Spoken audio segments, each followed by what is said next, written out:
Boa noite, pessoal.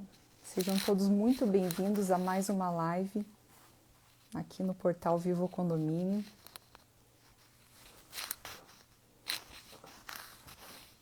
Adicionar o comentário aqui já tá. Jeitinho, favor ou corrupção. Esse será o nosso tema de hoje.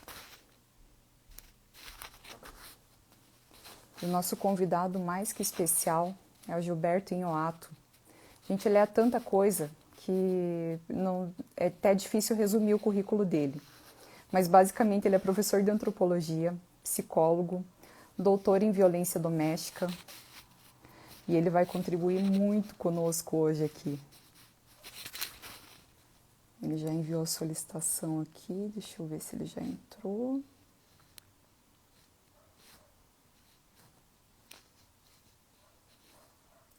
Vou convidá-lo aqui. Boa noite todos, muito bem-vindos.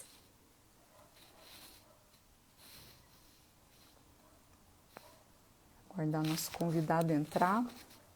E curiosamente esse tema surgiu, até contar para vocês aí como é que foi. Ele me deu um adesivo que diz: jeitinho é corrupção. Olha lá, já entrou ele. Deixa eu já convidá-lo aqui. E aí eu peguei esse adesivo e fiquei naquela, e agora? Se eu colar esse adesivo no meu carro, será que eu sou a pessoa que nunca comete nenhum tipo de jeitinho? Deixa eu convidá-lo aqui, cadê? Gilberto, vê se você consegue me enviar uma solicitação. Boa noite, doutora Tárcia, tudo bem? Doutora Tárcia é especialista em compliance também nos acompanhando. Tudo a ver o tema, né, com o compliance aí. Vamos ver se eu consigo enviar um convite aqui para ele. Aí, já chegou aqui.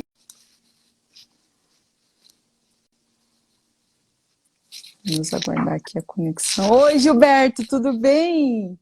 Oi, Carla, como é que tá? Tudo bem? Muito bem-vindo, tudo bem. Obrigada por aceitar o nosso convite. É Seja uma... muito bem-vindo aí ao nosso canal. Que legal, muito obrigado, agradeço muito o convite, uma satisfação poder conversar aí desse tema tão polêmico, né, Tão Carla? polêmica, eu estava até contando para eles como é que surgiu a história de quando você me deu o adesivo. E eu fiquei pensando, e agora, eu colo ou não no meu carro? Será que eu nunca faço um jeitinho? Será que esse aí mesmo, jeitinho é corrupção, esse aí. Será É. que aí, a partir do momento que eu carimbar esse adesivo no meu carro, eu nunca mais vou poder parar num lugarzinho meio proibido ali, porque eu estou buscando meu filho na escola? Será que eu nunca mais vou poder parar os 5 minutinhos ali em algum lugar, que eu só vou 1 minutinho, que eu vou buscar um remédio na farmácia? Olha, E Carla, aí, né? acho que não, acho que você, nós somos praticantes involuntários do jeitinho brasileiro. Existem atitudes, né, práticas sociais das quais a maioria delas nós não fazemos uma pergunta básica, né? Por que é que eu faço isto que faço? Por que fazemos o que fazemos? Essas práticas elas fazem parte do mundo vivido e não do mundo pensado. Né? No mundo vivido, nós agimos mecanicamente, involuntariamente, inconscientemente, tomados pela repetição dos hábitos irreflexivos. Né? Então, uma das ideias aqui hoje é essa, né? É nós criarmos aqui uma análise sobre o irreflexivo cotidiano.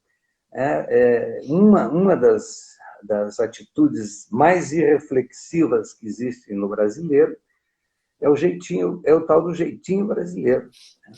Ele foi institucionalizado, ele se tornou uma instituição na medida em que ele passou de uma linguagem comum, de uma prática que vem já de séculos no Brasil, ele passou de uma prática para fazer parte da língua portuguesa, Carla.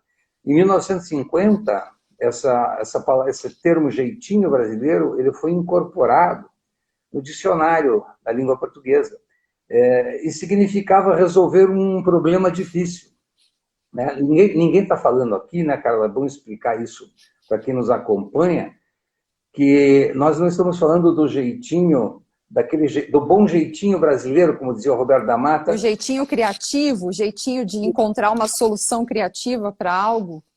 Exato, o jeitinho criativo e que não gera um prejuízo coletivo em benefício da minha vantagem pessoal particular. Né? Uhum. O jeitinho criativo é aquela forma brasileira de você, muito rapidamente, encurtar um caminho. Por exemplo, no Alto da Compadecida, quem acompanhou lá do Suassuna, né, foi livro, teatro, foi filme, né? O Chicó e o outro personagem estavam sempre dando um jeito. Né? Lá eles não falam de jeitinho, eles davam um jeito. Né? Que são as dificuldades do povo brasileiro em resolver problemas com excesso de burocracia, excesso de interdições e de exigências. E muitos de nós sequer podemos resolver algumas coisas se fôssemos esperar o tempo delas. Então, a nossa criatividade ela é algo enaltecido, mas nós não estamos falando deste jeitinho criativo, né? Nós estamos falando daquele jeitinho que foi institucionalizado e que ele iniciou, né? Ele se inicia com as classes mais favorecidas. Existem várias datas, vários estudos sobre isso, né? Quando que começa o jeitinho? E ele foi se alastrando, né? Se proliferando, essa é a melhor palavra, em todas as categorias sociais. Né? Então, o jeitinho não tem classe, ele atinge ricos e pobres, atinge gêneros diferentes, cor de pele diferente, todos nós, então, somos em certo grau, participantes involuntários e muitos voluntariamente do jeitinho. Então, Carla, o adesivo que você colocou no teu carro, ele não vai ser uma interdição permanente. De vez em quando, sem se dar conta, pratica jeitinho. Sem se dar conta e às vezes se dando conta mesmo, né? Porque a gente busca justificar os atos, né, Gilberto? A gente busca sempre aquela história assim, não, mas é só porque eu alguma coisa, né? E aí acabamos entrando nesse comum aí de justificar uma ação, alguma coisa. É lógico que quando a gente põe um carimbo desse, né? Não querendo me rotular correta, mas a gente passa a observar mais as nossas ações, né? A ideia é essa mesmo, né? Quando nós confeccionamos umas camisetas, né? A ideia era vestir a camisa, no sentido literal do termo, para que funcionasse como um espelho, um reflexo. Alguém passa, olha, né, e começa a pensar, mas por que esse jeitinho que nós vamos comentar hoje, por que esse jeitinho é corrupção? Né? É confundido com corrupção? Afinal, é corrupção ou é jeitinho, é favor? Essa percepção que os brasileiros têm, e que é para nós brasileiros muito difícil de distinguir, a ideia não é minha, né?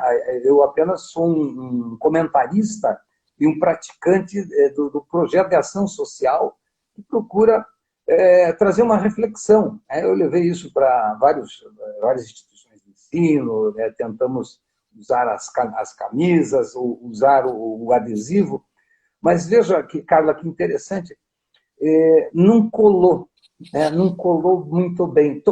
Assim, tem a página na internet, o site, tem lá uma aprovação muito grande, todo mundo aprova, mas quando trata de nós abdicarmos, né, da ação do jeitinho, nós acabamos um deslizamento sociológico, muitas vezes usando essas práticas, né, que transgridem regras, transgridem leis, e assim, para esclarecer, esse jeitinho que nós nos referimos é quando você quebra uma regra, um estatuto, uma lei jurídica, uma regra de condomínio, uma lei de trânsito, seja o que for, né? Você quebra uma regra para obter um benefício próprio ou com parentes e amigos teus, benefício teu ou deles, em detrimento da ética coletiva, em detrimento, em prejuízo daqueles outros, né, que não praticam, ou que no momento não estão praticando, ou que não praticam,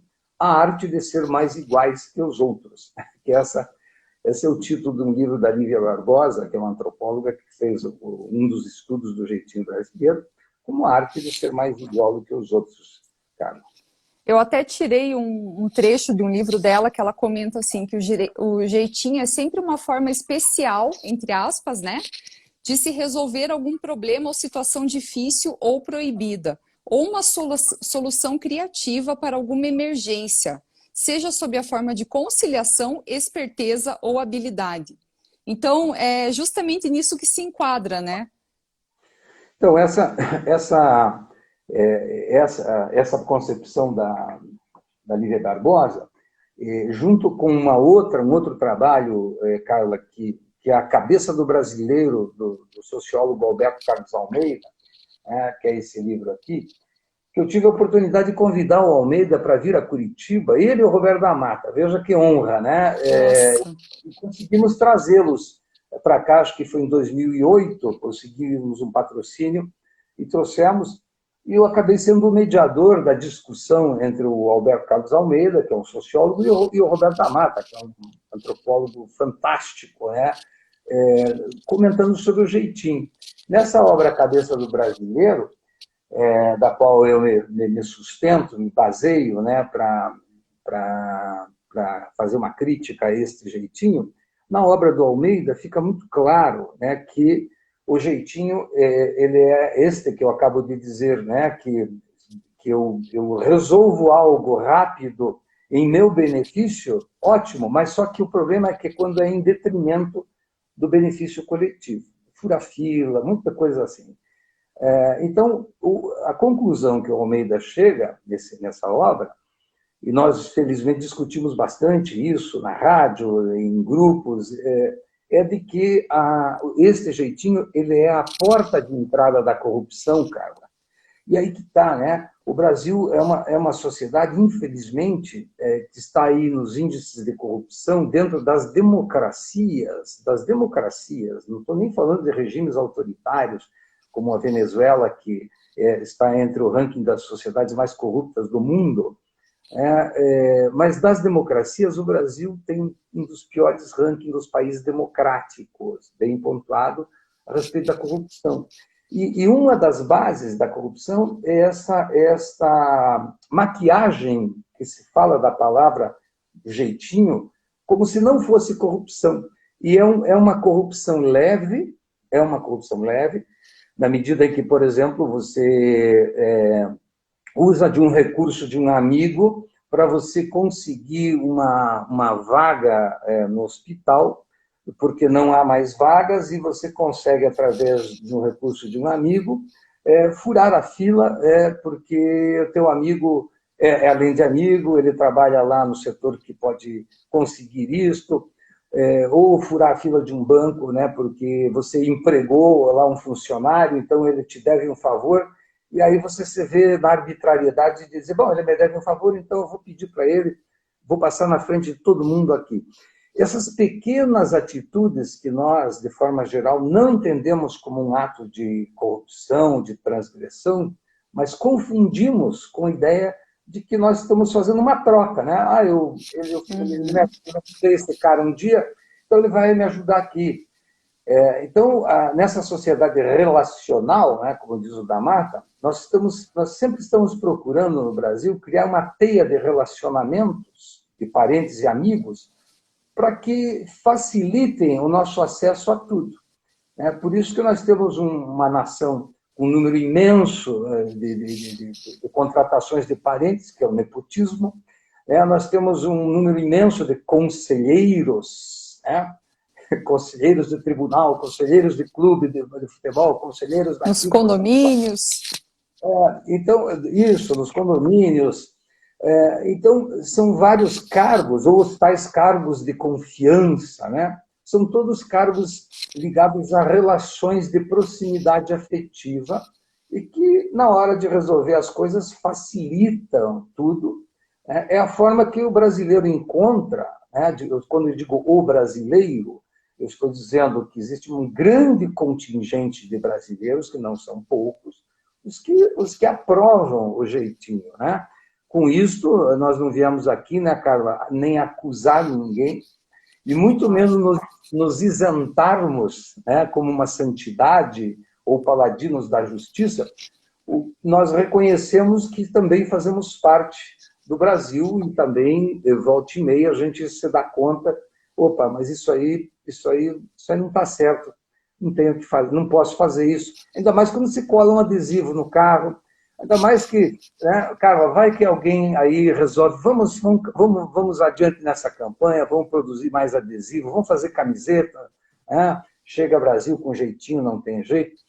Então a ideia é essa, né? A ideia não é acusar ninguém, não é corrigir nada, a ideia é apenas fazer uma reflexão sobre o tal do nosso irreflexivo cotidiano. Essa expressão eu gosto muito, Carla. E trazendo para a nossa realidade enquanto condomínios, que nós havíamos até conversado, de várias coisas que vêm acontecendo em função da pandemia e de repente até o pessoal acaba se aproveitando um pouco, não tem mais assembleia presencial, e vamos colocar aqui uma obra, vamos fazer alguma coisa aí que precisa, né, que eu estou precisando resolver de repente, mas vamos fazer de outro jeito. E aí o que preocupa é justamente essa falta de se aproveitar o andar da carruagem, já que o Brasil está assim, já que o mundo está assim, ou já que está a pandemia, está isso, e aí que as pessoas acabem não pensando mais sobre os seus atos, né? Então a gente lançou uma série de exemplos aí, que eu até peguei o questionário, né, Gilberto, até se você puder comentar a respeito do questionário que teve lá para votar em favor, jeitinho e corrupção. Como é que foi originado esse questionário e a adaptação que você fez depois para os alunos também? Veja que interessante, cara, quando se fala da pandemia, né? Se diz, e daí as pessoas aproveitando a ausência das pessoas, né? Isso é um indício, né, muito comum de pessoas que precisam, que só obedecem às regras, sejam quais forem leis jurídicas ou regras de condomínio, de trânsito, a palavra é obedecem, né, as regras na presença de alguém. Precisa ter alguém para que essa categoria de pessoas pratique o que é correto, o que é certo. Quando não tem ninguém, ela não se sente na obrigação. Isso quer dizer que não houve uma internalização dessa regra, não houve uma incorporação dessa regra. Essa pessoa só cumpre a regra se for exigido o cumprimento dela na presença de alguém. É muito comum, né, por exemplo, fazendo comparações em sociedades, não estou dizendo que todo o Brasil é assim, né? Por favor, né? Eu acho que os ouvintes, quem nos acompanha, podem entender perfeitamente isso. Mas existem lugares em que você, por exemplo, você para na calçada, o sinal está fechado, para você esperar, mas não tem nenhum carro. Domingo de manhã, feriado, não tem uma alma viva. E o sujeito fica ali parado, né? Quem já passou por essa experiência em algumas cidades, em alguns lugares do Brasil, ou no exterior, que é muito comum, o sujeito ele para, mesmo que não venha carro. Por quê? Ele não precisa de um olhar ou de alguém que diga, não pode atravessar, porque isso está internalizado nele. Então, eu sempre digo eu pergunto assim, você sente vergonha ou culpa quando você quebra uma regra? Porque se você sente vergonha, é porque você está de olho no olho do outro. Precisa ter alguém estar te olhando para que você sinta vergonha e quebrar uma regra ou infringir uma lei. Mas se você se sente culpado, sem ninguém estar presente, é porque isso já está internalizado dentro de você. E nós, infelizmente, estamos buscando, né, uma das formas que nós temos de buscar uma educação coletiva, uma ética coletiva, é esta. Que você muito bem está aí trazendo para que a gente põe em questão. Então, na pandemia, principalmente em condomínios, né, onde as pessoas já diminuem o acesso do contato pessoal, presencial, imagino como isso como ocorre, né? Bom, ninguém está vendo, então vamos lá, vamos fazer. Então, esse olhar vigilante, educacional, né? Não é só vigilante, mas falta-nos essa educação, viu, Carla? estamos a caminho disso, né? Fazendo isso que fazemos agora, por exemplo. Até chegou uma pergunta aqui, ó, do Assis, se tem a ver com a criação. Bom, a criação, ela não tem a ver com esse jeitinho que nós estamos falando, né? De quebrar regras, né? A criatividade que nós falamos, se é isso que eu entendi, se não for, por favor, me corrija. Eu acredito que seria a criação domiciliar, né? De família. Ah, tá. Bom, Assis, nos corrija aí, nos corrija se a gente entendeu errado, por favor. Até o pessoal, ó, pode enviar pergunta aqui na caixinha também, beleza? Olha, veja, então a criação, exatamente, vamos por esse caminho, né? A educação infantil, né, da família, né, os exemplos éticos. Educar não é só um ensinamento pedagógico racional. A educação é uma prática visceral, é marcada pelo exemplo. Você adianta assim falar, é importante, mas se a tua fala não corresponde à tua ação, teu filho vai dizer, pô, minha mãe falou uma coisa, mas ela critica, o meu pai critica quem para lá em fila dupla para deixar o filho descer na escola, na faixa, que é proibido, mas agora ele está parado aí, ele diz que não é para fazer, mas ele faz. Então, como é que nós lidamos com isso, né? Vejo que quando se institui essa prática do jeitinho, fica difícil lutar contra a grande maioria. Se nós pegarmos o exemplo aqui, que acho que todo mundo conhece, que se tornou um dos filmes que teve o maior número de bilheterias aqui no Brasil, e antes virou série de TV, que é A Grande Família, nós tínhamos dois personagens, né, que era o Agostinho, nome de santo no diminutivo, né, Jeitinho, Cafezinho, Amorzinho, Whiskinho, Agostinho. E tínhamos, de um lado, então, o Agostinho, e do outro, no polo oposto, o Linneu, né, que era um funcionário público correto. Qual era o personagem mais idolatrado e mais admirado pelos telespectadores que viam esse programa na Globo? Era o Agostinho. Ele era esperto, ele era malandro, ele estava sempre fazendo uma traquinagem, achando uma forma de levar vantagens, né? Era sempre assim a história. E o Linneu lá, que era se fôssemos pegar numa linguagem mais popular, era o otário, né? E o Agostinho era o malandro. Então, o malandro e o otário, né? Nós vivemos durante, até recentemente, pouquíssimos anos atrás, uma idolatria de ídolos malandros. Né? Dentro do futebol, a gente vê muito isso, né? O jogador fazendo gol com a mão, dizendo que Deus que mandou, lá o argentino. Aqui o sujeito se joga no chão para tentar criar uma falta. Isso é uma prática muito comum dentro do futebol, né? O fazer uma cena para... Então, esses exemplos que vêm da própria televisão, da própria mídia, né? Agora, muito recentemente, a gente tem tentado mudar isso e nós estamos iniciando o processo de educação. Mas até então, vejam que, Carla, a educação, né, que não, ela começa em casa, mas ela tem que ter uma continuidade, principalmente daqueles que representam o Estado, né, a nação, o governo, né, os governantes. Recentemente, né, em presidências anteriores a esta, foi criado um termo que era malfeitoria. O termo não foi inventado naquela época, mas foi usado, né? As malfeitorias para mascarar corrupção, quando na realidade não é malfeitoria nada, né? É corrupção.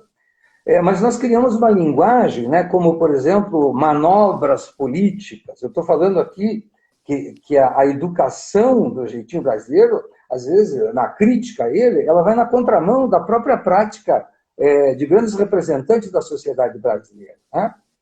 Lembram quando o Sarney empregou a neta dele e depois foi acusado de nepotismo? E ele diz assim, quem não empregaria sua netinha? Né? Põe a mão assim para baixo, se abaixa. Ele está fazendo um apelo dizendo que, poxa, no Brasil, uma sociedade emocional, de parentes amigos, uma sociedade familista. Qual é o problema? Então, nós vamos criando maquiagens para mascarar esses graus de corrupção, que é o toma lá da cá, que são as manobras políticas, um ato dadivoso. Você dá algo a alguém para conseguir que aquela pessoa te faça entre aspas, um favor. Então, o participante aí que coloca sobre a criação, né, sobre a educação infantil dos pais, ela é fundamental, né, mas é fundamental que a gente faça uma crítica às práticas, independentemente se são políticos ou não, a prática generalizada do tal jeitinho brasileiro, cara. E é o nosso cotidiano, né? Chegou uma pergunta aqui, eu vou abrir para nós darmos uma olhadinha, vamos ver. Deixa eu ver se... Não sei se apareceu aí para você. Aqui, a famosa lei de Gerson, é isso aí, o Bruno comentando aqui. Deixa eu ver quem mais. A Lucia Amoroso também comentou. Alguém se lembra do anúncio de cigarro que o Gerson dizia? O importante é levar vantagem em tudo. Pois vejo que ainda bem que hoje nós ninguém aprova mais um anúncio desse, né, de levar vantagem. Embora as práticas sejam diferentes daquilo que se fala, né?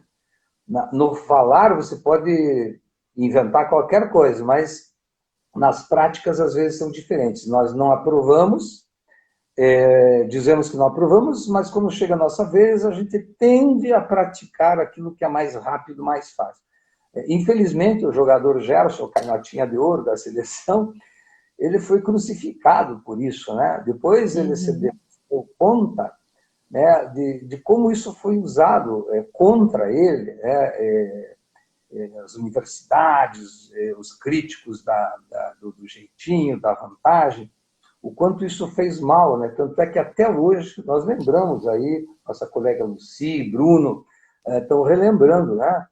Batia uma carteira de cigarro na cabeça e leva vantagem em você também. Faça como o Gerson, leve vantagem em você também. E nós, há poucos anos aqui, há 10, 15 anos, 20 anos, nem isso, nós ouvimos redes de televisão narrando o jogo de futebol, dizendo Marcelinho Carioca só na malandragem tirou a bola do argentino. Porque nós gostávamos de curtir contra os argentinos, né? Tirar uma casquinha deles. E com essa coisa da malandragem como uma instituição bem-vinda no Brasil. Sim. Infelizmente, as pessoas não gostam de falar sobre isso, Carla. Eu passei uma experiência muito ruim numa universidade recentemente, eu fui dar uma palestra sobre isso, e fui escrachado por um professor lá. Nós não gostamos que o senhor venha aqui falar mal do Brasil. Ninguém está falando mal do Brasil. O pior é você esconder essas coisas e chamar a corrupção de jeitinho. Isso que eu acho que é pior, né? O tomar conta do público como se você estivesse em casa, que é uma outra prática do jeitinho brasileiro, né? A se apropriar do espaço público como se fosse nosso, né? Por exemplo, achei, não roubei, é meu. Quando, né, algumas pessoas, e não são poucas, acham algo num banco de uma praça, num parque, uma roupa, né, ou um boné, qualquer coisa que seja, ou na rua, algumas pessoas pegam e, olha, não são poucas, né? Ao contrário, poucas deixariam lá e diriam, não, isso não é meu, tem dono. Mas há um jargão que diz, achei, não roubei, é meu. Quer dizer, que é a apropriação do espaço público, fazendo do espaço público a nossa casa, nosso espaço doméstico, né? É isso aí. Isso é uma das grandes práticas do jeitinho, que nos condomínios, né, os lugares coletivos, né, de uso coletivo, muitas vezes são usados para benefício próprio, né, do indivíduo. Né? O sujeito monta lá uma barraquinha para fazer alguma coisa num lugar onde não é permitido, em benefício próprio, em detrimento do grupo coletivo. O Daniel César Oliveira mandou uma pergunta aqui também. Como fugir da corrupção imputada por alguns síndicos e até mesmo ingerência deles? Pois é. Olha, seja síndico ou não, Ou não? né? tanto faz. Existem condôminos corruptos também, né? Não vamos esquecer disso. Olha, Não... existem sim corruptos, claro, né? O Daniel, veja, o que caracteriza um ato de corrupção, um ato de transgressão da lei? O que caracteriza? Se você, por exemplo, comete lá um ato transgressor, né? Ou até uma corrupçãozinha leve, que é o jeitinho brasileiro, e se ninguém reclama, Daniel, se ninguém reage contra isso, nós, como cúmplices, estamos aprovando essa atitude. Então, essa atitude tende a se perpetuar, ela tende a se manifestar. Existe um pesquisador, um sociólogo, Howard Becker, né, que ele faz o que chama-se estudo do comportamento desviante. Ele chama de comportamento desviante. Esses comportamentos que nós chamamos aqui de jeitinho no Brasil, e que ele nos mostra isso, que se você pode quebrar leis, regras, se ninguém reclama, e se a maioria também faz isto, deixa de ser uma infração, deixa de ser uma transgressão e passa a ser incorporado, como foi o jeitinho, uma prática de todos. Uma prática normal ali, né? Se normatiza. Por quê? Porque não há uma delação pública, não há uma denúncia. O que normalmente as pessoas fazem? Elas se incomodam, mas não enfrentam o problema com um pouco mais de veemência, um pouco mais de assertividade. Ninguém está propondo apedrejar isso, não é nada disso, mas chamar a pessoa, né? Você, por exemplo, o sujeito está andando na rua, daí ele pega ele tira do bolso do paletó e joga na rua num papel que ele tinha no bolso. Em vez de se ir lá e brigar com o sujeito, Daniel, o corrupto lá do prédio, você chegar para o sujeito e dizer assim: desculpe, o senhor deixou cair do seu bolso esse papel. Então, você gera um mal-estar ali, sem ser agressivo, e se prepare para ser xingado também, porque muitas vezes a coisa se volta contra você. Mas esse é o ônus da mudança, né, Carla? Não há mudança sem conflito, não há mudança sem embate, não há mudança sem divergências, e às vezes até com certo sofrimento. Então, a ideia é tentar, de uma forma bem pacífica, tentar fazer com que essa pessoa se perceba e que saiba que está sendo percebida. Isso é o mais importante. Porque ela só vai se perceber se ela souber que está sendo percebida, que está sendo denunciada ou repreendida ou alertada, seja que verbo utilizar.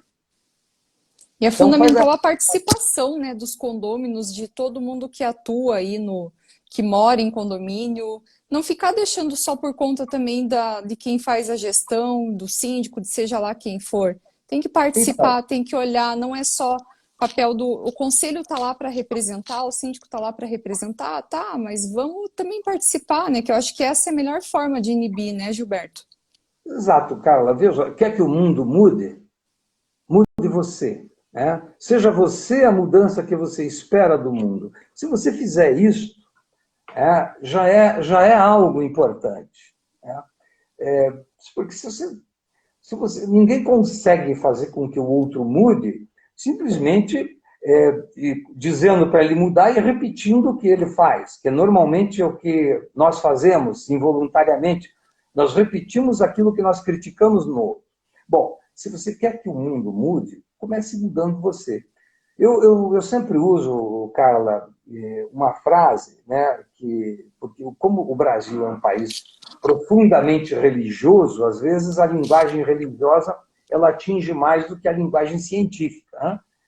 Como diz lá a passagem religiosa, quer um mundo limpo, comece varrendo a porta da tua casa. Numa outra abordagem mais sociológica, é a abordagem relacional, né? Tudo está relacionado. Se você muda, a tua relação com o outro faz com que o outro perceba a tua mudança e também passe a desaprovar as atitudes incorretas dele, porque não tem a tua conivência, a tua cumplicidade. Mude você que o outro se modifica. Isso é uma prática, uma lógica que também dentro do atendimento psicológico, Carla, né, como psicoterapeuta, quando eu atendo as pessoas, na mesma comparação aqui dessa questão. A pessoa vai lá reclamar do outro, digo, muito bem, é verdade que ele faz isso, aquilo. Agora, vamos falar da tua parte, né? O que poderia ser feito? Que parte você tem nisso? Então, faça a tua parte, como você muito bem falou, Carla. Se todos nós fizéssemos a nossa pequena parte, tudo seria muito diferente. Outra coisa, por exemplo, é ficar só criticando o político, né, a corrupção dos políticos, nos esquecendo que nós elegemos essas pessoas, né? Reclamando dos benefícios do político, mas nós esquecemos que somos nós que aprovamos, inclusive, corrupção de políticos, né? Então, é preciso que a gente pense sobre a nossa parte. A nossa parte, né? Exatamente.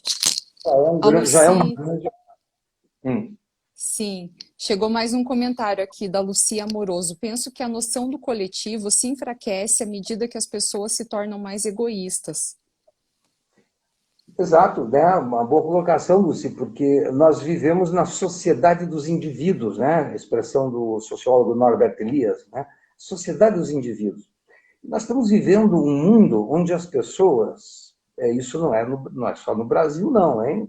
Nós vivemos isso no mundo ocidental, praticamente as pessoas estão buscando cada vez mais a satisfação própria, a satisfação do seu ego, a satisfação da sua identidade individual, ou seja, uma sociedade narcisista, egocêntrica, hedonista, que busca sempre a satisfação do prazer pessoal imediato. Então, faça aquilo que te satisfaz. Se você não estiver satisfeito, não é nada disso, né? As agruras, as dificuldades, eu sempre repito isso, a vida é um esforço. E a Lucy tem toda a razão, nós estamos vivendo numa sociedade conduzida para o excesso da individualidade. Não estou nem aí. Você ouve da rapaziada, não estou nem aí, tá ligado? Até um ato falho, né? Eu não estou nem aí, mas estou ligado. Não estou nem aí, tá ligado? Cada um da sua, cada um na sua. Essas expressões da linguagem, elas marcam muito uma sociedade em que a Lucy diz que a potencialização da individualidade, do individualismo, individualidade é outra coisa, né? O fortalecimento do individualismo, ele enfraquece a ética coletiva, né? Eu estou falando de ética coletiva, né? Um comportamento que é para todos, né? Mas nós vivemos, sim, infelizmente, numa sociedade que potencializa o hedonismo, o egoísmo e a busca imediata da satisfação do prazer pessoal em detrimento sempre de uma ética coletiva. Deixa eu ver aqui que chegou mais uma pergunta. Vamos ver aqui. Ver se vai aparecer. Como identificar o que é jeitinho ou o que é corrupção? Bom, essa é a nossa reflexão aqui, né? Porque,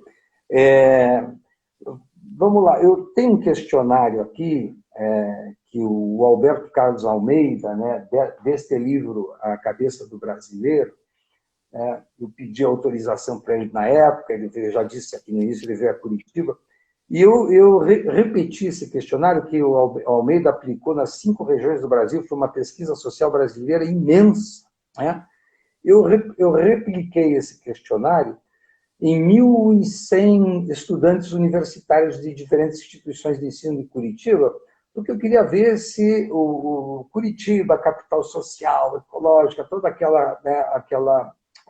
aquelas representações sociais sobre a nossa cidade, que, aliás, é uma ótima cidade,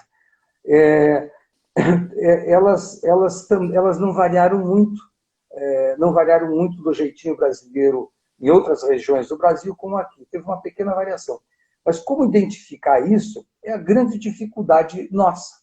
Por exemplo, eu vou fazer uma pergunta, Carla, acho que você também tem aí o questionário que você Eu lancei enviou. algumas perguntas para o pessoal, então eu lancei umas 6, e daí deixei algumas para a gente comentar aqui também, que acho que o pessoal está curioso, que teve uma em especial que gerou muita dúvida, que o pessoal ficou, e é essa que eu vou até começar. Porque, por exemplo, dá um panetone ou dá um agrado para o zelador no final de ano. Uhum. E aí, como é que é, Gilberto? Eu vou perguntar para a ouvinte, o ouvinte, ou quem nos acompanha, não anotei aqui o nome da última pergunta, né? Como diferenciar isso? Vou perguntar para ele ou para ela. Se você dá um panetone no final do ano, ou não, que não seja no final do ano por conta do Natal, tá? Se você um dia chega lá e resolve dar lá um presente para ele, um modesto presente, uma lembrança pequena, entrega a ele. O que é isso? Vamos Bem, ver se alguém responde aí, pessoal. Vamos participar. Vamos participar. O que que vocês acham? Para vocês, o que que seria? Um jeitinho, um favor ou uma corrupção? Como é que vocês enxergam isso? Vamos ver se alguém responde aqui. O pessoal então, ficou super em dúvida com isso. já vamos comentar isso, mas me lembro se eu esquecer, Carla, mas Tá antes, bom. vamos lançar uma outra pergunta lá do questionário do Almeida, Ótimo. que é assim, uma pessoa que costuma dar boas gorjetas, você vai no restaurante, o restaurante está cheio, tem fila, você não tem onde sentar, tem que esperar ali 10 minutinhos. Aí você entra lá, chama o garçom e dá uma grana para ele. Dá lá R$ 50, 30, não sei. Dá uma graninha lá para ele e diz, isso aqui é para você, quando der aí uma possibilidade, arruma uma mesa para mim. Então você até cria um discurso para maquiar isso. Né? Diz, não se ofenda, mas quando der, é evidente que ele imediatamente vai tirar alguém que estava na vez e vai te pôr lá. Então, você deu uma gorjeta para o garçom para ele arrumar um lugar para você sentar, mas mesmo que não seja naquela hora, tá? Mesmo que seja depois, que você dê essa gorjeta para ele, para que Na saída que seja, porque aí quando você voltar, ele vai dizer assim, doutora, doutor, que são Uhum. expressões de uma sociedade tipicamente hierárquica, né? Olha, Patrão, patrão, xerife, chefe, campeão, chefe. a diretoria, essa é da diretoria, né? Patrão, ali está a sua mesa, né? Patroa, ali está a sua mesa. Isto é favor? Isto é jeitinho ou é corrupção? Vamos perguntar para o próprio ouvinte que Vamos ver comentou. se chegou aqui ó, alguma coisa. Peraí. Ô, Carla, uma pessoa que tem bolsa de estudo, né? Mas ele pleiteia na universidade, isso é muito comum, o sujeito trabalha, ele não teria direito a uma bolsa de estudo, mas ele vai lá e dá um jeitinho de não dizer que não está registrado para ter uma bolsa de estudo e ainda ganhar o salário que ele ganha, porque a bolsa de estudo é dirigida para pessoas que não têm condições financeiras de fazer uma pós-graduação ou um curso. Então, isso o que é? É um favor, jeitinho ou corrupção? Veja, são práticas que aparentemente nós achamos absurdas, mas elas estão aí no dia a dia de todos nós e dos conhecidos nossos, né, Carla?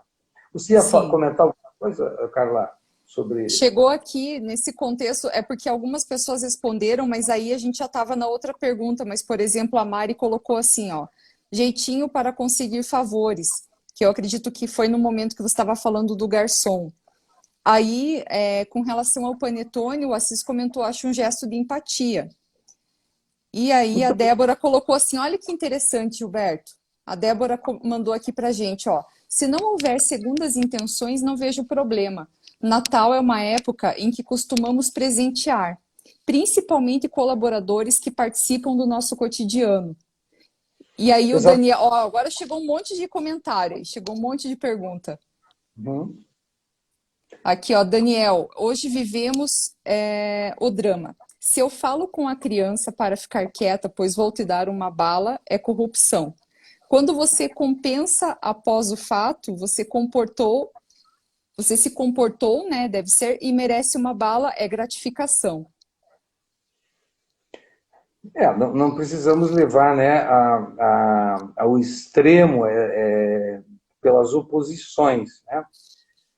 A gratificação e a punição ou a supressão de um benefício faz parte da educação, né? As crianças precisam passar por dificuldades, sim, elas precisam ser privadas de alguns benefícios, elas não podem fazer tudo. Os pais têm, os pais têm a função, dentro daquilo que eu chamo, não é a expressão, é minha, mas que eu uso, de amor exigente. O amor exigente é os pais fazerem com que os filhos façam aquilo que eles não gostam de fazer. É muito fácil ser pai e mãe, tá bom, deixa, filho, faça, tome essa balinha para você, ou dá um monte de presentes em hora que não tem sentido. Hoje as crianças ganham presente, uma pilha de presente, 50 presentes que cobre, parece uma pirâmide, fora de época, fora de merecimento, então não tem sentido. Então vai para um extremo, Daniel, e outro extremo é criticar se você não priva a pessoa, a criança, não cria frustrações para ela poder saber que a vida não é um reforço contínuo, não é um prazer contínuo. Então, eu fico muito tranquilo com isso. Não há nenhum motivo de polarizar isso. Agora, Débora? eu até saí da festa natalina, né, Carla? Porque, realmente, você dá um presente de Natal, porque é Natal, faz parte do ritual do sistema de trocas. Agora, eu tirei da festa de Natal. Mas, mesmo assim, se você deu um presente para o porteiro, por que você está dando esse presente para o porteiro? Quando alguém te dá algo, né, ninguém pergunta isso. Por que você está me dando isso? Nós imediatamente, qualquer que seja, se alguém nos dá algo, olha, eu estava pensando em você ontem, trouxe isso aqui para você. Muito obrigado, você é muito amável e gentil, mas eu não sei por que ela está fazendo isso para mim. Uau! Então, aí que está. A dúvida dessa pergunta foi porque algumas pessoas ficam pensando assim, bom, é corrupção, jeitinho, favor, dar um presente para o porteiro? Depende do que você quer dele. Né? Se é uma dádiva no sentido de que eu estou te dando porque você merece, você é uma pessoa atenciosa, trabalha muito bem, isso serve para que você continue sendo esta pessoa que é, por isso que eu estou gratificando as atitudes que você tem.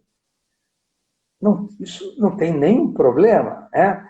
A vida é um sistema de trocas. Não é assim que é o preceito religioso, é dando que se recebe. Agora, veja só, se eu forço uma coisa, se eu dou um presente para o porteiro, que é o que a Débora fala de segunda intenção, e no outro dia, ou na outra semana, eu vou lá pedir um favor para ele, aí que está. Vejam que houve uma conversão, né, de um ato, de uma dádiva gratuita que reforçava o bom comportamento do porteiro, houve uma conversão, uma mudança, agora para um pedido em troca de vantagem pessoal. Então, olha, você dá esse presente para o porteiro e depois chega a 22 horas, quando não pode, digamos, você fazer algo X lá, qualquer coisa lá, e você passa pelo porteiro às 23 horas e dá um sinalzinho para ele de consentimento. Se a tua intenção é criar uma obrigação dele te dar sempre que você precisar, o que você está fazendo? Você está corrompendo uma regra coletiva de horário, você está corrompendo uma regra que tira o porteiro dos atributos dele, e coletivos para todos, para te tratar de uma forma especial, particular, para você ser mais igual do que os outros indivíduos. Né? Porque essa é a arte do jeitinho. Então, depende Então é todo um contexto envolvido, né? Depende de todo esse contexto, todo esse as circunstâncias e como que isso ocorre, né? E a intenção, né? O que está por trás daquilo mesmo, né? Exato, né? Agora, você estava falando no início sobre as justificativas que as pessoas usam, né, Carla? Tem uma outra pergunta lá do questionário do Almeida, que você também colocou aí no ar, que é você dar uma gorjeta para o guarda para ele não te multar. Uhum. Quem, quem é que já não passou a conversa? Ou então, não precisa nem dar gorjeta, tá? Passar a conversa. Com que tipo de conversa? Mentir para ele. Olha, eu estou numa situação de emergência, veja bem. Né?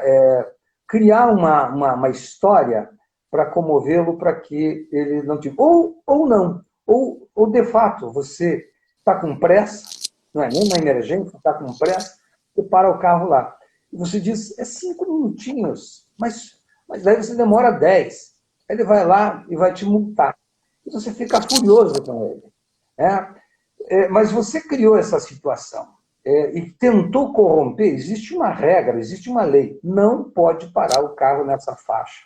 E essa regra é para todos. Mas, vem cá, isso é uma prática super comum. Fila de colégio, na frente de condomínio, o sujeito para o carro, estaciona num lugar que é para só embarque e desembarque.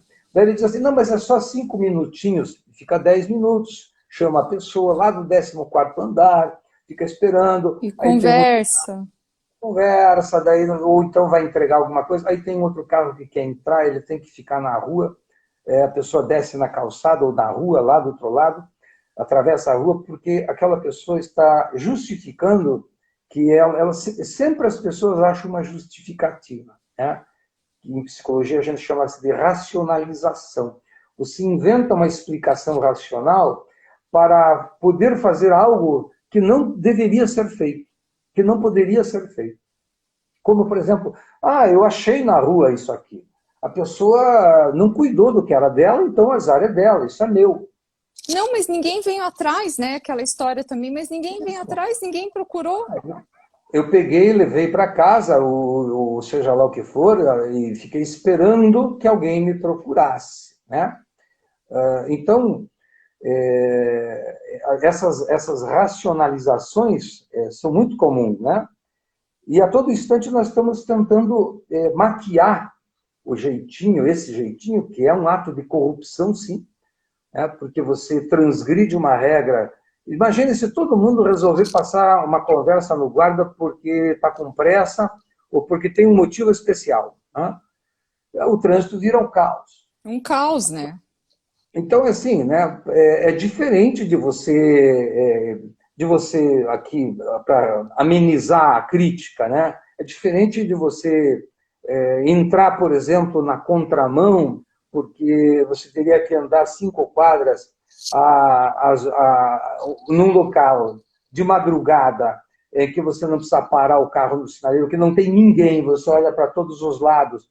Por que é que você vai se arriscar a entrar numa rua perigosa para fazer a regra do trânsito se você pode entrar ali 50 metros num campo de visibilidade? Tudo bem, você pode ser multado por isso, evidentemente. Mas você, no máximo, você transgrediu uma lei. É como não pise na grama, você passa pela grama. Não é jeitinho, você transgrediu uma lei, não é uma corrupção, né? Ao menos em grau não é uma corrupção. Que aí, cara, tem um outro grande problema quando eu não sei quem fez a pergunta, como detectar se é corrupção ou jeitinho. O Acho que grande foi o problema, Bruno.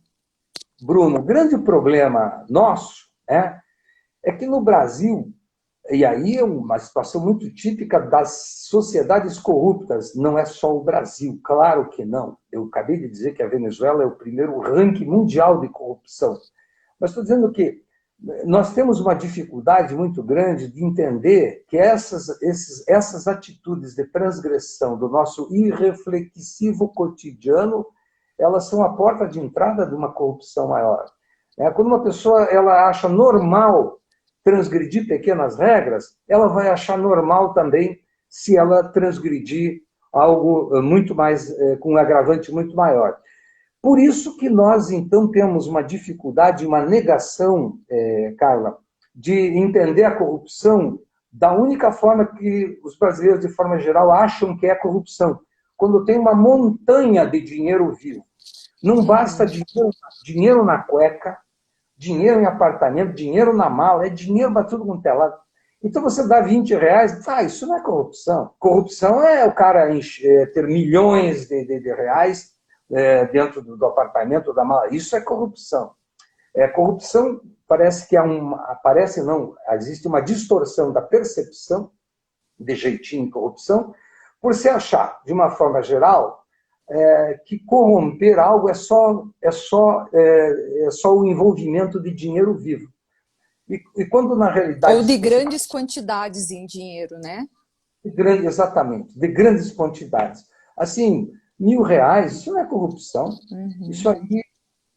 Isso é uma prevaricação, uma malfeitoria. Isso é toma lá da cá. Isso aí é tomar dos ricos para dar para os pobres. Isso não é corrupção. Um desfalque, uma propina, um suborno, um ato dadivoso. Veja, nós criamos linguagens para mascarar isso.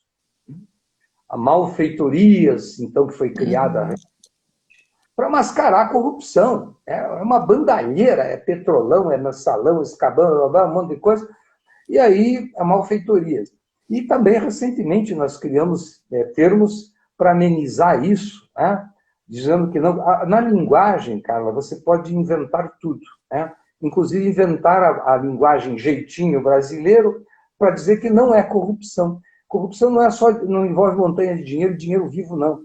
A corrupção é quando você transgride qualquer regra em benefício próprio, em detrimento de alguém que fica para trás, esperando na fila, em detrimento de alguém que vai ter que esperar a vaga no hospital porque você tomou a vaga dele, que estava na vez dele, né? Em detrimento de você transgredir uma regra que você para o carro no condomínio e diz, é só um minutinho, e você se autoriza a fazer isso, porque muitas pessoas se tomam como as únicas pessoas existentes no planeta, que é, novamente, a falta de um senso coletivo. E aí, nessas horas, nós não fazemos isso, não, de forma inconsciente, etc., sem noção. Não, nós temos noção, sim, você tem plena noção quando está passando uma conversa no guarda. Isso é malandragem, no sentido de que o malandro no Brasil é o profissional do jeitinho. Infelizmente, a malandragem está aí. Não só na política, evidentemente, chega dessa coisa de só acusar o vizinho, o outro, o síndico, etc., mas de olharmos para nós, qual é a nossa parte nessa história, cara. Até porque, trazendo para esse contexto condominial, o condomínio é uma pequena comunidade, né? Uma pequena comunidade onde se formam regramentos e onde se formam práticas. Exato. Se você ampliar o microscópio, né, do condomínio, ampliando ele, ampliando e aumentando, ele é uma cidade. Tudo que acontece, quase tudo que acontece ali dentro, acontece numa grande cidade, né? numa situação microscópica. Né? Som alto do vizinho, ou som alto na rua, né? O sujeito passa lá com um carro de som que arrebenta os tímpanos, né? De 120 decibéis. Então, essa invasão do espaço público, nós estamos vendo aí na pandemia, né, as aglomerações, né, agora escondidas, mas até que se começasse uma fiscalização mais incisiva e forte, isso era feito no espaço público, abertamente. A nossa noção de público ela é uma noção perversa, né? Nós achamos que podemos transformar tudo que é público como se nós tivéssemos uma extensão da nossa casa. Veja, Carla, tem mais de 20.000 leis, projetos de leis inconstitucionais aí no Paraná, ou seja, para transformar, né, municípios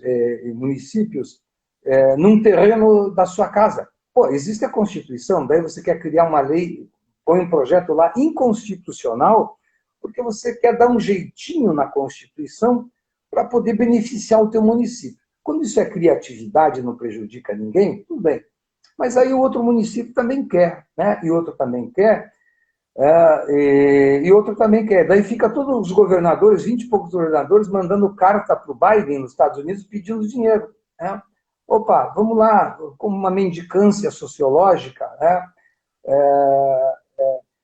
Tomando essa ideia do público, tentando fazer do seu município, do seu estado, do seu condomínio, da rua, como se fosse a extensão da tua casa. Nós dirigimos assim, no trânsito. Você senta na poltrona no carro, como se fosse sentar na poltrona do sofá, na poltrona da sala da tua casa. Ali você dirigindo, você se maquia, você atende celular, né? Você não dá sinal, você está em casa. Você invade com o espaço público, tornando um espaço privado. Isso é uma coisa muito frequente nos condomínios, é uma prática trágica no serviço público, por exemplo, transformar tudo que é público em privado, e mesmo no serviço privado, as regalias pessoais em detrimento do outro e do coletivo, cara. É isso aí. Chegou mais um comentário aqui do Daniel, não existe pecado, existe pecadinho e pecadão, isso aí. E do Francisco Rodrigues. Um bom papo com o doutor que faz as manhãs da Transamérica Light aí, ó, toda quarta-feira, às 7h15, o Gilberto tá lá na Transamérica Light com a Maria Rafá. Um beijão para Maria Rafá também. Também. Olha, o que acho que o Rodrigo fala não existe pecado, existe pecadinho e pecadão. Assim, o jeitinho é assim, olha, existe o lícito e o ilícito, o certo e o errado, o que pode e o que não pode. Não tem dúvida, né? Mas no meio, nessa zona cinzenta, né, que não é nem pecado nem pecadão, é o pecadinho. Nessa zona cinzenta existe uma elasticidade em que eu posso, dependendo do contexto e dependendo de quem, eu posso modificar. Né? Existe o certo e o errado e existe no meio o mais ou menos. E existem 50 mil tons nesses cinzas aí, né? Entre o preto e o branco. Exato. Existem tons ali. Vejam que a expressão jogo de cintura no Brasil, o que é o jogo de cintura? É você estar sempre no meio de campo, na zona cinzenta. É você estar em cima do muro, é você estar jogando para a esquerda e jogando para a direita. Você está indo para o lado de lá e para o lado de cá. Você obedece um pouco ali o certo e faz um pouco do errado. Né? E nesse meio não existe certo e errado. Né? Nesse meio, ali, como diz o ouvinte, ali é só o pecadinho. Não existe pecado nem pecadão. Ali é o jeitinho. Né? Que na linguagem do dia a dia, nós usamos isso. Fulano não tem jogo de cintura. Fulano é muito rígido. Né? Todo mundo reclama do síndico que ele é rigoroso. Esse é um bom síndico. Mas todo mundo reclama. Mas depois, ao mesmo tempo, diz, não, mas se não fosse assim, não seria... Mas reclama. Né? Uma grande parte reclama, outra parte aplaude. Né? A maioria está no meio ali. Né? Vai para o lado, para cá, que é a nossa ginga, que é até a forma do malandro andar. Né? O malandro ele não anda como o inglês em linha reta. Né? Ele anda para lá e para cá. Se contorcer ali, né? Na ginga. Que faz parte da cultura brasileira isso. Veja que a capoeira, o futebol e o samba, que são 3 dimensões fortes da nossa identidade nacional, nós fazemos com a ginga. Né? Para lá, para cá. Jogo de cintura, que é uma expressão. Fulano tem que ter jogo de cintura. O que é o jogo de cintura? É justamente fazer um pouco do certo e um pouco do errado. E juntar esses dois aí, né, dependendo para quem, para qual contexto. E faz um bem bolado, né? Daí fica que nem a Lucy comentou aqui. O que falar de um país onde algumas leis não pegam, né? Como é que pode? Pois é. Existem as leis jurídicas e as leis ditas culturais dos ajustes, né? Essa lei não pega. Vejo que no Brasil, isso é muito forte, hein? No Brasil, nós falamos assim, as pessoas ou elas obedecem ou elas desobedecem à lei. elas não respeitam. Respeito. Ela não respeita. Numa análise de discurso, numa análise de linguagem, nós ouvimos as pessoas só dizer isso. Fulano obedece à lei. Fulano não obedece à lei. Dificilmente se ouve alguém dizendo fulano respeita. Porque respeitar é você internalizar essa lei e cumpri-la sem a presença de alguém, sem a exigência de alguém, né? Sem que se torne estraga-prazeres. Eu acho que todos nós lembramos de uma época que começou a haver uma malhação terrível em cima dos radares, há muitos anos, chamando de indústria da multa. Nossa, indústria da multa, indústria da multa. Mas vem cá, aquele radarzinho lá que dizia-se que era a indústria da multa, não pode passar de 60 km por hora numa via rápida. Se aquilo era a indústria da multa, você é o operário dessa indústria, porque você é que passa mais de 60 por hora lá, para depois acusar que aquilo lá é a indústria da multa. Então, veja, é uma racionalização, né, uma explicação racional sem pé nem cabeça, né, para justificar que, não estou falando do desvio de verba de trânsito, isso é uma outra história, mas ficar sempre dizendo que isso é indústria da multa, ficar com raiva, né, de forma geral as pessoas têm raiva de lei, de regras. Tem o seu lado histórico aí, nós não vamos entrar nisso, porque senão nós vamos dizer que o Cabral que é o culpado de tudo, se nós estamos voltando. Isso começou em 1808. Não tem fim. Né, cara? Não. Isso começou em 531, com Martim Afonso de Souza, com as capitanias hereditárias. Aí outro vai dizer, não. Isso começou com o Cabral. Historicamente, chega dessa balela de ficar culpando a história por aquilo que nós hoje praticamos. Então é hora de refletir a nossa atitude, né? É evidente que tem que se fazer uma crítica à história, ninguém está dizendo que não, mas só crítica à história, tentando achar o problema no passado para justificar o presente, é uma maneira muito cômoda e muito fácil de desresponsabilizar as pessoas que vivem no presente, Carla. É isso que nós estamos aqui convocando, né? Convocando essas reflexões para pensar sobre a nossa parte, né? Como você falou, Gilberto, a nossa parte nessa história.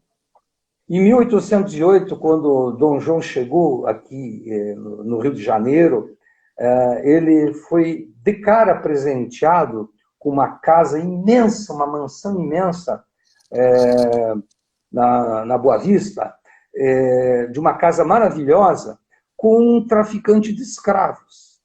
Com isso, o rei concedeu algumas regalias, né, em favor de um ato dadivoso. Depois foram distribuídos, né, nunca se distribuiu tanto título de nobreza em 1808, né? Nos 8 anos, de 1808 a 16, foram distribuídos mais títulos de nobreza, né, de barão, visconde, conde e marquês, do que nos 700 anos do Reino de Portugal. Bom, com isso, eu não quero dizer que o jeitinho começou ali. Eu estou dizendo que é uma das datas que a gente pode comentar, mas não vai ser hoje. Mas existem datas anteriores, né? E ficar responsabilizando a história, o passado, só as elites, só os políticos, e desresponsabilizar o nosso irreflexivo dia a dia, o nosso irreflexivo popular, o que nós praticamos, é uma forma de isenção, né? Então, às vezes eu sou muito criticado quando eu assumo essa ideia de responsabilizar as pessoas. Né, todo mundo é vítima agora do sistema. Não, não é assim. Nós somos vítimas sim, mas nós podemos mudar isso reagindo, reconhecendo qual é a minha parte nesse sistema, Carla. Enquanto isso não acontecer, nada muda. Porque aí só fica um jogo de acusação, acusar as elites, acusar os pobres, acusar não sei quem, acusar a história, etc, etc.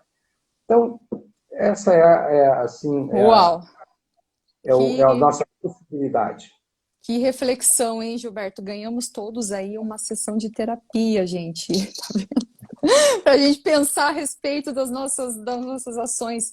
Gilberto, quero te convidar até, porque é um tema assim que para os condomínios também tem extrema relevância agora com a pandemia e tudo isso, né? E aumento de convivência. E já que você é doutor em violência doméstica, topa fazer uma próxima live sobre esse tema? E vamos lá, esse é um tema super espinhoso, né? Mas vamos lá, vamos falar sim. Veja aí, organize aí Pode que deixar.